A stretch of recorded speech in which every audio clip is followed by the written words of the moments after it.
My dad found out I'm not his biological son after 30 years and kicked me out of our family business, then gave it to my sister's husband who betrayed everyone and left them homeless. I 30 mate need to get this off my chest because my entire world just imploded.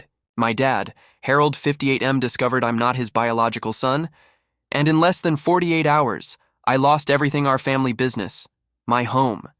And the only father I've ever known. The worst part I found out. He had been planning to betray me long before this revelation. Let me give you some background. I grew up in what I thought was a typical middle-class family. My dad, Harold, owned a small construction company when I was young, and my mom, Faith, worked as an accountant. My sister, Melanie, 27F, came along when I was 3. From the beginning, the difference in how Harold treated us was obvious, while Melanie washes princess who could do no wrong. I was the one who had to earn every scrap of approval growing up with Harold, as a father was like walking on eggshells. These impossibly high standards form. If I got an A in school, he'd ask why it wasn't an A+. If I W second place in a competition, he'd lecture me about not trying hard enough for first. Meanwhile, Melanie could barely pass her classes, and he'd praise her for trying her best. I spent my entire childhood trying to make him proud, but nothing was ever good. Enough Mom was different. She was always there with a hug and encouragement. When Harold's criticism became too much, she worked long hours at her office, but still made time to come to my school events and sports matches. Even when I decided not to go to college, she supported my choice to join Dad's business. Instead, Mom passed away 3 years ago from cancer, and losing her was devastating. She was the glue that held our family together after high school, while all my friends went off to college. I joined Harold in his construction business. We literally started from scratch. Just one old truck, a handful of tools, and whatever jobs we could find. I worked 80-hour weeks, learned everything about construction from the ground up, spent my early 20s on job sites instead of partying with friends. I handled client meetings, managed projects, dealt with suppliers, everything over 12 years. We grew from the @1 truck to a company with over 50 employees and multiple ongoing projects worth millions. Harold always told me the business would be mine someday. It was what kept me going through the endless workdays and criticism. I lived in the family house to save money. Believing I was securing my future, I even delayed getting married or starting my own family because I was so focused on building the business. Last month, everything fell apart. Harold was cleaning out the attic, something we hadn't done since Mom passed. Away he found a box of her old journals. I was at work dealing with a difficult client when he called, demanding I come home. Immediately when I arrived, I found him in his study looking like he'd aged a decade, and a day the journals were spread across his desk as he started. Reading from them, I felt my world crumbling. Mom had written about an affair she had in the first year of her marriage with someone from her office. The entries were detailed dates, emotions, guilt. She wrote about getting pregnant during the affair, about choosing to stay with Harold, about her decision to never tell anyone the truth. The dates matched perfectly with when she got pregnant. With me, the way Harold looked at me, then I'll never forget it. It was like he was seeing a stranger. He said it all made sense now. Why I never lived up to his expectations. Why I was so different from him and Melanie. He said he could finally see that I didn't have his blood, that I was never meant to be his son. What happened next still feels like a nightmare. Harold transformed into this cold, calculating person I'd never seen. Before, he immediately called his lawyer and had papers drawn up removing me from the business, every position I held, every share I thought I owned, gone in a matter of hours. He told me I had 48 hours to move out of the house when I tried to argue about my rights in the business, about all the years I'd put in. He actually laughed. He said I was lucky. He wasn't suing me for fraud. Then came the biggest betrayal. Harold revealed that 6 months ago, he had already transferred a majority ownership of the business to Joshua, 29, Melanie's husband. They had been planning this for months, all while I was working myself to death, thinking I was securing my own future. Joshua, who had 0 experience in construction, was going to be CEO of the company I built. I'm writing this from a cheap hotel room. Everything I owned was in that house: clothes, personal items, memories. 12 years of my life went into that business, and now I have nothing to show for it. Mom's gone, so I can't even ask her about any of this. The only message I got from my sister Melanie was a text saying, "I should have known this would happen," eventually, that I never really belonged in the family. The lawyer I contacted said, "There's not much I can do, legally. Everything was in Harold's name. He made sure of that over the years. I have some savings, but nowhere near what I should have after building a successful business for 12 years. I always thought I'd inherit the company, so I never planned for this. Right now, I'm just trying to process everything. My entire life feels like it was built on lies. The father I desperately tried to please for 30 years never really saw me as his son. The business I poured my heart and soul into was never going to be mine. I don't even know who my real father is, and the only person who knew that truth is dead. I haven't responded to Harold or Melanie's messages. I've blocked their numbers, seeing Melanie taunting texts about how I never fit, and just confirms that they never really saw me as family. At 30. I'm starting completely from scratch. Everything I work for is gone, and I'm still trying to figure out who I really am. Update 1 first, thank you, everyone, for the overwhelming support. On my last post, these past 2 weeks have been intense, and I wanted to share everything that's happened after Harold kicked me out. I spent 5 days in that hotel, barely sleeping, trying to figure out my next move. The hotel bills were eating through my savings fast. So I started apartment hunting immediately, found a small 1-bedroom place in a different part of town. It's basic, just a bed, a couch, and my laptop, but it's Mineno. One can throw me out this time. The first few nights were rough. I kept waking up, disoriented, expecting to be in my old room. Then reality would hit all over again last week. Something unexpected happened. Mike and Sarah, ArtWoo best project managers from Harold's company, showed up at my apartment. They'd tracked me down through a mutual friend. They told me Joshua had been making a mess of everything since taking over. He was ignoring safety protocols, cutting corners on materials, and making promises to clients that were impossible to keep. They said they couldn't work for someone who might get people hurt. So they quit that visit, changed everything. Mike and Sarah knew every aspect of our operations, and they believed in how I ran things. They suggested I start my own company. At first, I thought they were crazy. I had no capital, no equipment, nothing, but they had a plan. Over the years, I had built strong relationships with our suppliers, subcontractors.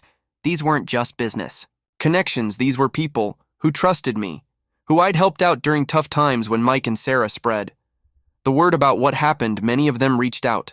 3 of our main suppliers offered to extend credit lines based on my reputation alone. 2 subcontractor teams said they'd work exclusively with my new company. I took a risk and applied for a business loan. My personal credit was good because I'd always lived modestly, saving everything for the business. I thought I'd inherit the bank-approved me for enough to lease equipment and office space. It's a fraction of what Harold's company had, but it's a start. Then came the biggest surprise. Tom Chen, one of our biggest clients who had 3 ongoing projects worth millions with Harold's company, called me directly. He said Joshua had missed 2 project meetings and was 3 weeks behind schedule. Tom terminated his contracts with them and offered them to my new company instead. He said he trusted me, not the company name, but here's where things get really interesting. While setting up the new company, I had to go through old project records. That's when I discovered something that made my blood boil. Remember how I mentioned Harold had transferred the business to Joshua 6 months ago? Well, I found out from Linda, our old accountant, that this had been in the works for over 2 years. Linda showed me records of Harold gradually moving assets into shell companies that were actually controlled by Joshua Equipment Property. Even client contracts all being shifted, piece by piece. While I worked myself to exhaustion, she had questioned Harold about it once, and he told her it was just tax planning.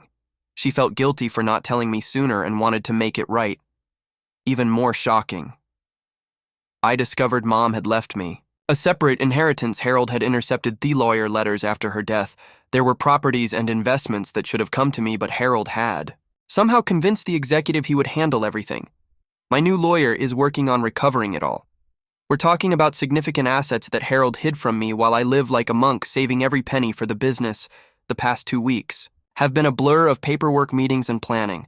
I've registered my new company, leased a small office, and we already working on Tom's projects. Mike and Sarah brought 4 more employees with them from Harold's company.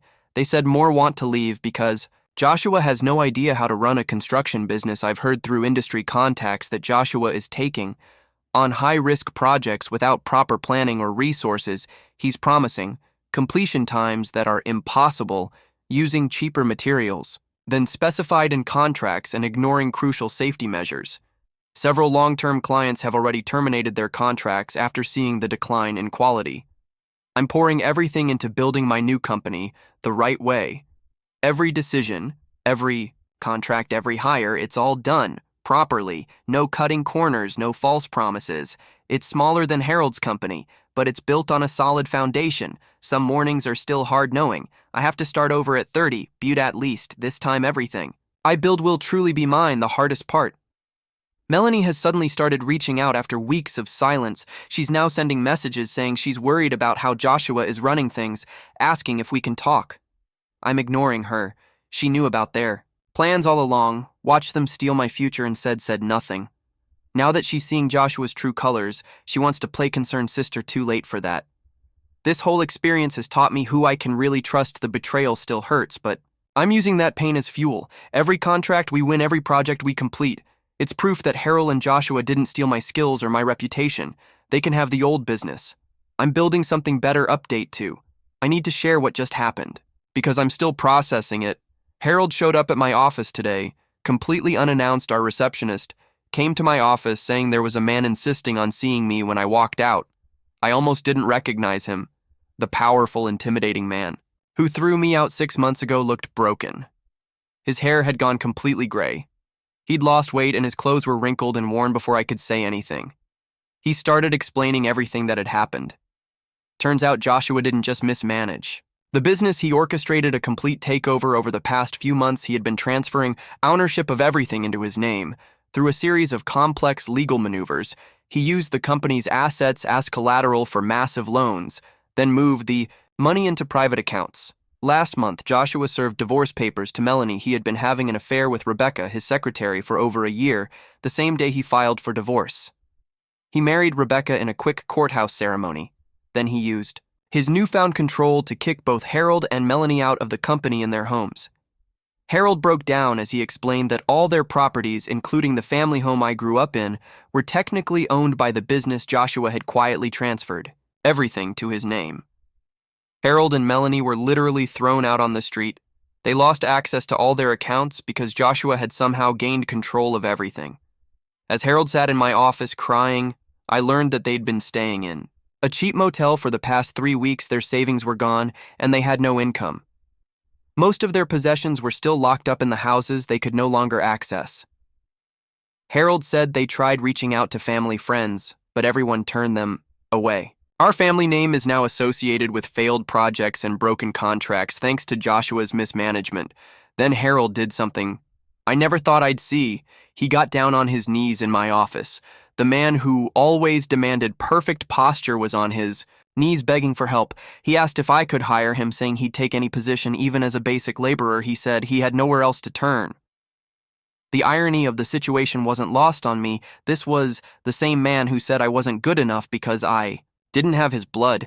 Now he was begging me for a job, willing to work under the sun he disowned. He kept repeating that he was sorry, that he regretted everything, that he should have seen Joshua's true nature. I stood there, watching him cry, listening. To him felt absolutely nothing for 30 years. This man had made me feel like I was never good enough. Then he threw me out, without a second thought, taking away everything I had worked for now. He wanted my help. I let him talk himself out. Then I reminded him of everything, how he had planned to betray me even before finding out about Mom's affair. How he had systematically moved assets to Joshua behind my back for years. How he threw away 12 years of my loyalty and hard work in an instant. I told him that DNA didn't make him any less my father. His choices did. I reminded him how he'd laughed when I tried to claim my rights to the business, how he had threatened to sue me for fraud, how he'd given me 48 hours to leave my home. I described what it felt like to live in a hotel, to start over with nothing, to build from scratch while carrying the weight of his rejection.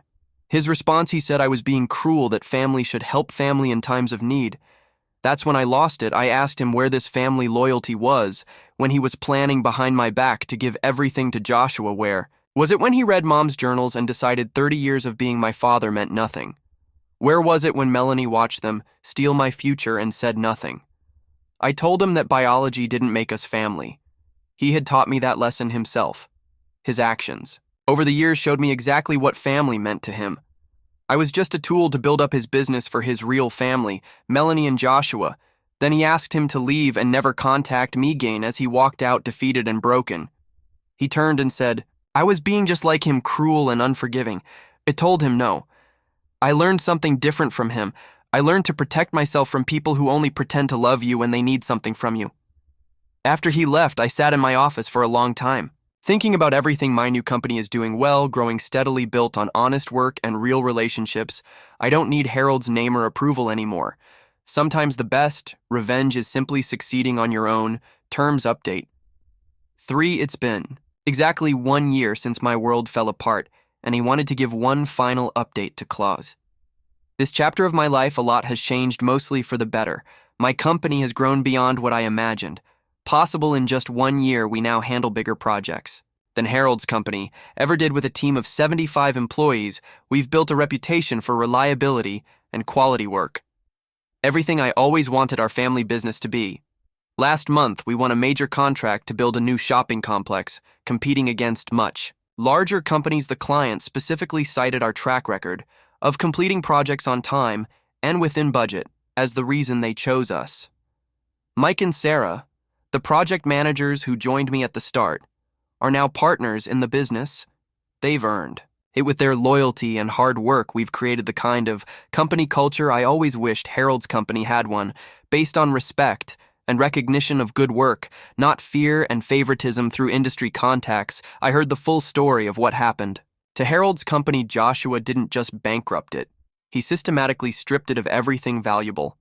He took out massive loans using company assets, asked collateral, then moved the money offshore. When the loans came due, he filed for bankruptcy protection and disappeared. Last I heard, he's somewhere in South America with his new wife, Rebecca, living off the money he stole. Harold and Melanie tried to sue Joshua, but there was nothing left to recover. The bankruptcy trustees found the company accounts empty, the equipment sold off, and most properties mortgaged beyond their value. They lost everything, including the family home I grew up in. It was sold at auction to pay creditors. My lawyer finally recovered Mom's inheritance after a lengthy legal battle. Harold had hidden substantial assets, 3 rental properties and an investment portfolio. The rental income helps fund the expansion of my business. While going through Mom's paperwork, I found more of her journals. She wrote about wanting to tell me the truth many times, especially when I was working so hard in the family business. She feared losing me, but also worried about tearing apart the family I've made. Peace with her choice, she made mistakes, but her love for me was real. Melanie still sends emails every few weeks, asking for money or help finding a job. She's working as a waitress now, living with Harold in a small apartment in a neighboring city. Each email is more desperate than the last, talking about how hard there is, how they can barely afford food. Last week, she sent a particularly long email about Harold's declining health and their mounting medical bills. I delete them all without responding. Some might think I'm being cruel, but Harold and Melanie made their choices long ago. They chose to betray me, to plan behind my back for years, to treat me as an outsider in my own family. Now they're facing the consequences of those choices. Their current situation is the result of their own actions, trusting Joshua, betraying me, and thinking blood was more important than loyalty. I recently bought a house in a nice neighborhood. Nothing flashy, but it's mine, bought with money I earned honestly. Sometimes I drive past our old office building. It's still empty with faded For Lease signs in the windows. It's a reminder that everything I lost wasn't really mine to begin with, but what I've built now truly belongs to me. People tell me I should forgive Harold, help family in need. But Harold taught me an important lesson about family. It's not about blood or biology. It's about choices and actions. He chose to throw me away. He chose Joshua over me. He chose Toplin, my betrayal, for years.